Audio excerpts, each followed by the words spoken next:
In this short video, I'm going to talk about data logging with the Arduino in the field.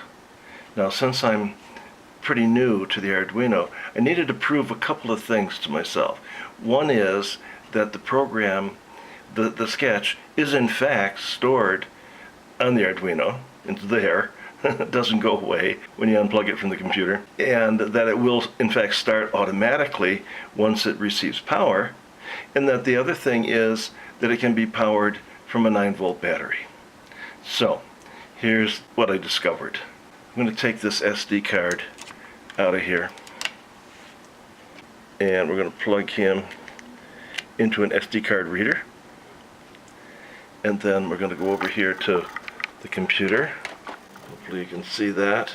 Just plugged him in, and now it's recognized by the computer. And you can see I already have a datalog.txt here from a previous use of it. So I'm going to take him. Now let's just have a look. You can see there are a few values there, all 497s. I was reading the center tap on a pot. So what we're going to do now is delete that. So now the SD card does not have a data file on it. Alright, so now we're going to put that SD card back in the machine. So put him back in here, and I'm going to power it up using a 9-volt battery. So we plug him in. We're not connected to the computer or anything like that. So we just plugged in a 9-volt battery.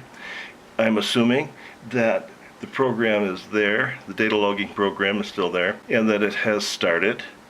And we've got, and I've got a delay in there of like 1 second, so we'll log a few entries. Okay, so it's been long enough. Let's pull the plug, pull the SD card,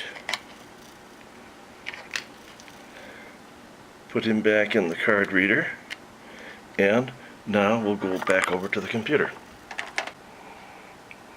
Okay, so the computer has recognized the SD card, and as you can see, we do have a data log there, and we've got a bunch of entries. Okay, so what that proves to me is that the program was on the machine, it did start when it received power, and it did log to the SD card.